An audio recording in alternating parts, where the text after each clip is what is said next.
Vamos lá. Nós temos aqui uma Sihá do Rebbe. A Sihá está no Helek Vav, volume 6 do Teisrot. E nessa Sihá, o Rebbe vai falar um pouco sobre o significado do nome de Purim. Vamos lá. Nessa Sihá, o Rebbe explica um pouco mais o Purim, o nome, a origem do nome, enfim, tá? E o sentido, o que isso tem a ver com a festa em si. Então, ele diz o seguinte: o Baal Shem Tov pegou uma alahá que está na Gemara e explicou de uma forma tão atual que, de uma certa forma, mudou a maneira de encarar a história de Purim. O Baal Shem Tov. Como assim? Vamos lá. Tem várias alahot em relação à leitura da Megillah. A leitura da Megillah é uma mitzvah que foi instituída depois da entrega da Torá. Sei lá, 900 anos depois, que é a época de Purim. Então, Chachamim usaram como base a leitura da Torá, que a gente já faz, para explicar como deve ser feita a leitura da Megillah. Então, de uma certa forma, praticamente tudo que tem que fazer na leitura da Torá tem que fazer na leitura da Megillah. Então, tem que prestar atenção, ouvir palavra por palavra. Quem está lendo tem que ler tudo que está escrito dentro, mas tem certas facilidades, ou seja, Chachamim não impuseram a leitura da Megillah com todo o rigor da leitura da Torá. Então, tem certos casos que, se faltar uma letra ou uma palavra, valeu ainda a leitura na Megillah, apesar de que na Torá não valeria. Muito bem. Existe uma discussão, enfim, a respeito de se seria possível, se teria alguma validade alguém fazer a leitura da Megillah fora da ordem. Lê o fim, depois lê o meio, depois lê o começo, enfim, de trás para frente. Não, a ideia é a seguinte: a pergunta é se eu tenho que ler, já que a gente pode facilitar em algumas coisas em relação a Megillah, se a pessoa não ouviu, se a leitura não foi feita na ordem cronológica, assim, do começo do Megillah até o final, foi feito, sei lá, de trás para frente, tá? Do último capítulo foi indo para o primeiro, tá? Será que talvez a pessoa, porque no final ele ouviu a Megillah inteira, só que ele ouviu fora da ordem, tá? Será que valeu? Tá. Então a resposta da Gemara é Hakore et Megillah lemafreya. Quem lê a Megillah de trás para frente, que seria mais ou menos a tradução, lo yatzah, não tem validade, não valeu. Então, então o que significa isso? Que você tem que ouvir a Megillah do começo ao fim. Tá. Se acontecer que a pessoa ouviu a Megillah até um trecho, e aí perdeu, não conseguiu ouvir mais, diferente da leitura da Torá, nesse caso ele pode ouvir uma outra leitura da Megillah daquele ponto em diante até o final e vai valer, ele cumpriu com a obrigação, a pessoa cumpriu com a obrigação, tá? Mas ler de trás para frente, não. Baal Shem Tov explica que não é só o óbvio, que ler a história de trás para frente não tem pé nem cabeça, porque não faz sentido você ler a história. Chachamim não vieram ensinar apenas isso para a gente, porque isso é bastante óbvio, tá? O que Chachamim vieram ensinar para a gente é que a mitzvah, que a leitura, o relato da Megillah, você não pode achar que só aconteceu no passado, que só aconteceu lá para trás. Então, o Baal Shem explica que não é só de trás para frente que não pode ler. Não pode achar que o relato ficou lá para trás. Ou seja, o que aconteceu há não sei quanto tempo, mas não tem nada a ver comigo. Não. O que está escrito na Megillah e que a gente lê todo ano todo ano a história da Megillah tem a ver com a gente. Ou seja, a história da Megillah não é uma história do passado, é uma história que tem a ver com o presente.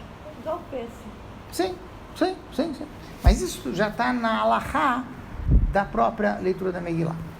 Então, isso significa que em tudo, inclusive no nome da festa de Purim, tem alguma coisa que nos ensina algo sobre como a gente tem que se comportar hoje em dia. Não só como foi naquela época. Tá? Então, o Rebbe explica o seguinte. Por que chama-se Purim? Porque isso lembra o Pur, o sorteio do Haman. Muito bom. Oral, né? Isso. Pur não é hebraico. Como foi dito agora, Pur é persa. Farsi. Tá? A palavra Pur. Isso, tá? Então, Purim, se fosse para falar o nome da festa é para lembrar os sorteios que o Haman fez, tinha que chamar Hag HaGoralot, porque em hebraico o sorteio é Goral. Pur não é sorteio? Mas Pur é sorteio em persa, não em hebraico. É. Eu pensei que era Pur é sorteio. É sorteio, em persa. Eu pensei que era em hebraico mesmo. Não é hebraico, tá? O que a gente consegue fazer é um kvetch. É uma forçaçãozinha de barra. É Yiddish, né? Porque o que quer dizer isso? Que quer dizer isso? Que apesar de ser uma palavra em persa, a gente consegue fazer ela soar como se fosse hebraico, porque a gente bota um im no final. Então ficou purim. É uma torcidinha. Entende? Isso. Então o que acontece? Virou purim, tá? Tipo assim, o plural em farsi, eu não creio que seja im, mas em hebraico é. Aí então ficou um mishmash aí, tá. Mas, no final das contas, não é hebraico. É uma língua estranha. Como é que é Goralot. Goral é sorteio. Goral é sorteio. É porque a gente interpreta a sorte no outro sentido. A sorte que se faz sorteio é aquela sorte que é a sorte da pessoa que seja o que for. Seja o que for. Tem que ser, isso. tem que ter, né? Tá. Então, a questão aqui é porque de todos os Hagim, esse é um Hag cujo nome não é em hebraico. É em persa. Tá. Depois ele continua. Em geral, o nome do Hag fala alguma coisa do lado positivo do Hag. Aqui a gente está falando de algo negativo, porque está falando da Gzerá, do decreto, que Haz Shalom era contra a gente. Tá? Quer dizer, é estranho comemorar o nome do decreto, o que levou ao decreto, e não algo que tem a ver com a salvação. Tá? Dá só um exemplo, Hanukkah. Sim, o nome Hanukkah em hebraico tem a ver com a reinauguração do Beit HaMikdash, que esse foi o milagre, que eles conseguiram reinaugurar. Sim, então tem tudo a ver. Mas aqui não, aqui a gente está falando do contrário, a gente está falando de como começaram os tzures, como começou o problema. Tá. Então depois ele segue dizendo o seguinte: a Megillah como um todo também é curioso, porque essa é o único livro dos 24 livros do Tanakh que não tem o nome de Hashem. Megillat Esther é o único, tá? O que em si o nome de Deus no rei. Está o culto do rei. Por isso Sim. que os reformistas não aceitam, né? Os reformistas não aceitam. Não? Sei lá o que eles falam. Eles não aceitam um monte de coisa, não é só Megillah. Enfim, se fosse só Megillah. Tá, o que acontece? Veja bem. Até parece que era no rei de ouro. Não, tudo bem. Tem uma... A minha falou que está no rei, está o culto no rei. Eu fui lá no Mubabos hoje. No rei Ahasverosh. Não, no rei, aí está o culto, o nome de Deus. Hamelach. Sim. Sim. Então, o que acontece? Veja bem. É verdade, mas na prática o nome de Hashem não está lá. Está oculto. Está tudo isso. Então, o curioso é que isso é muito incomum entre Yehudim. Porque, veja bem, mesmo se não fosse um livro do Tanakh, tá?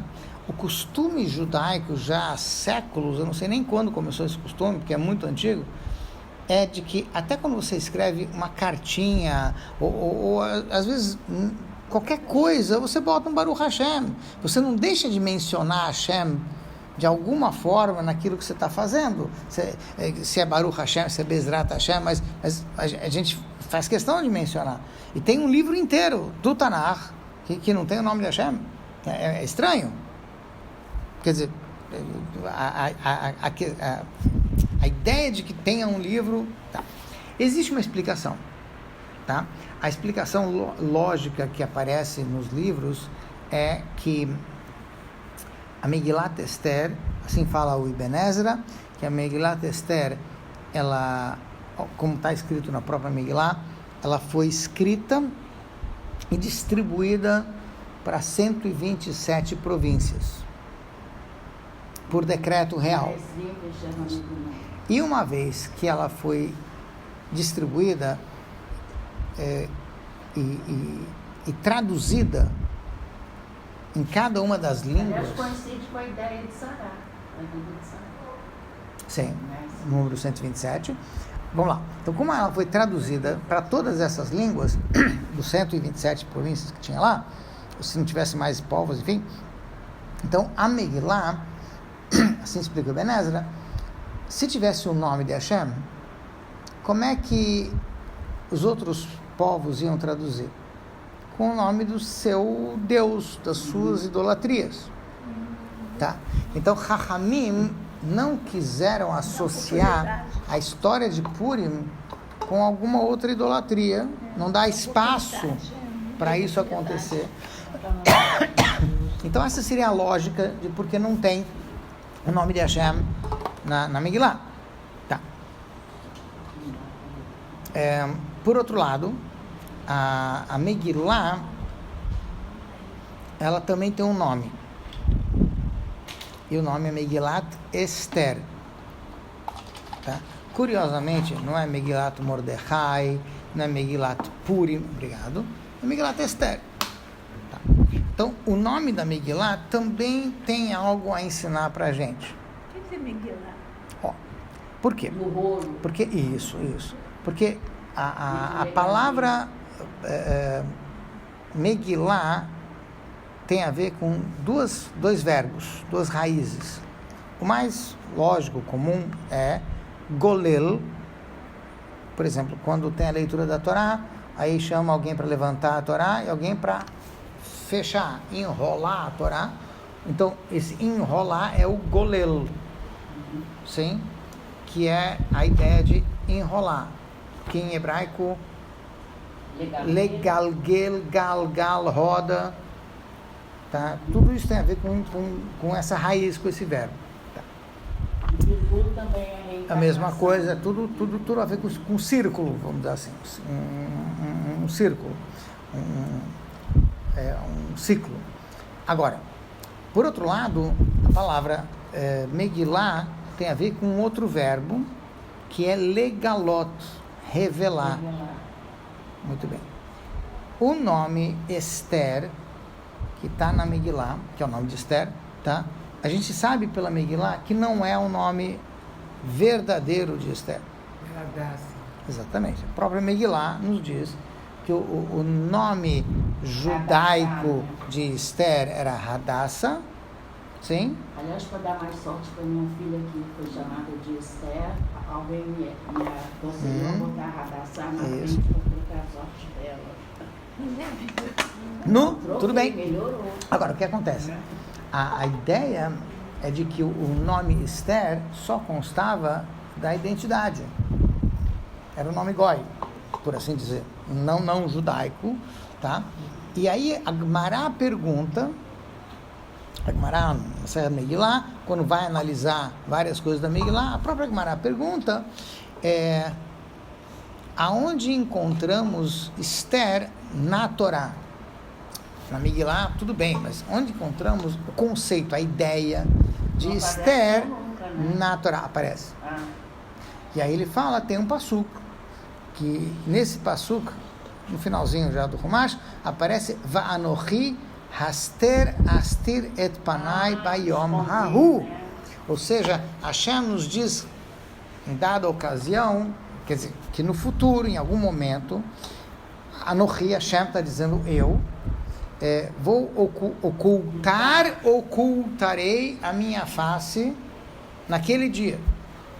Ou seja, Hashem está falando que a palavra astir ou Esther significa ocultação, ocultamento, esconder. Quando que Hashem ocultou? Hashem está dizendo que no futuro, enquanto a gente estava bem em Israel, estava tudo ótimo. Quando teve o Galut, quando começou o período do Galut, Hashem esconde-se da gente, por assim dizer. Então, no Galut, mas também não foi... pro futuro. Megilá é um dos momentos que aconteceu isso. Hashem, por assim dizer, aparentemente se esconde da gente em Purim. Sim? Então tem alguma coisa a ver? Isso. Ocultou a face. Tá. Então é isso que ele está dizendo em relação ao nome Esther. Então Megilat Esther é curiosamente uma contradição. Porque Megilá tem a ver com revelação e Esther tem a ver com ocultamento. Então se eu fosse traduzir o nome Megilat Esther, eu também, você pode traduzir como o rolo de Esther, está se referindo ao pergaminho. Tá? Não é que foi um rolo danado a história dela, pode ser que funcione em português, mas em outras línguas não. Foi enrolado, foi Ramá, né? Isso, um pouco mais do que enrolado, mas enfim. E aí você tem o que o Rebbe falou. Ele nunca esperou que isso fosse acontecer, né? Deus provou que ele se enrola, ele enrola, a pessoa mesmo que se enrola. Isso. Agora, a outra forma de traduzir é revelação do que estava oculto. Megilá, revelar Esther, que estava oculto. Sim? Muito bem. Então, é estranho, porque como que isso entra, como que funciona isso? O que significa isso? A ideia é interessante, mas o que isso significa para a gente? O judeu conhece, a inteligência do judeu é que capta isso, né? Agora, que interessante, você está falando agora disso. Eu estou me lembrando, há mais de 20 anos atrás, eu ouvi um shiur, que sabe quem deu? A Rivka Benyamin. Sim, Mararivka. Então ela estava falando sobre Megillat Esther, e ela falou Esther Panim. Eu ainda me lembro que a gente estava numa casa e me lembro dela falando isso, como se fosse ontem. Que coisa. Como é que é? Esther Panim. Isso que... A Hashem vai se ocultar. Que é o nome Esther. Tá. Então, aqui o Rebbe traz o seguinte, curiosamente,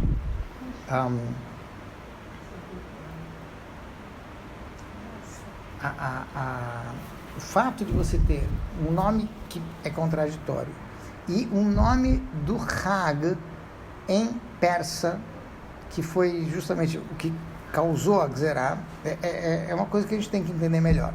Tá? E tem mais um detalhezinho que a gente precisa entender, que também tem em Purim, que é a ideia de que uma das mitzvot, por assim dizer, uma das coisas que a Gemara comenta em relação a Purim, é que existe uma obrigação, entre aspas, de se, entre aspas, embebedar, por assim dizer, em Purim, até o ponto em que a gente não saiba a diferença entre Arur Haman e Baruch Mordechai, tá? Que é uma frase muito estranha, muito estranha. A expressão que está na Gemara é essa, tá? Então a questão aqui é a seguinte: quando você diz ad delo yadá, significa que não vai saber. A alegria tem que ser tão grande que não tem limite. Você chega numa coisa ilógica. Porque enquanto a lógica funciona, a alegria também tem limite. Loucura, né? Então, enquanto a lógica funciona, a alegria tem limite. Sim? Quando você diz que tem que ser uma alegria sem limites, então não tem mais lógica, aí realmente, se um é Arur, se o outro é Baruch, já perdeu tudo. Mas como é que funciona isso na prática? Mas tem que ser assim? Ó, então isso a gente vai ver. Tá? O que significa isso? Porque é muito... Veja bem, uma das coisas que as crianças mais gostam durante as 3 semanas, para ser mais preciso, durante os 9 dias, antes de Tisha B'Av, porque nessa época do ano está escrito que entre Ashkenazim, o costume é nos 9 dias do mês de Av até Tisha B'Av não se toma banho. Então assim, tem criança que pode não saber nada de Alahá, mas essa Alahá ela sabe direitinho. Agora não pode. Não é bem assim, não é bem não pode. Tem muito adulto Isso, também tem adulto. Tá. Então, assim, do mesmo jeito que tem criança que adora essa Alahá, assim, essa é a Alahá, tá? Vai ter também muito adulto que a Alahá agora tem que ser Adeloi Adá. Até... Tá. Então, é isso que ele vai explicar. O que significa isso? Tá? Então, a ideia aqui é assim.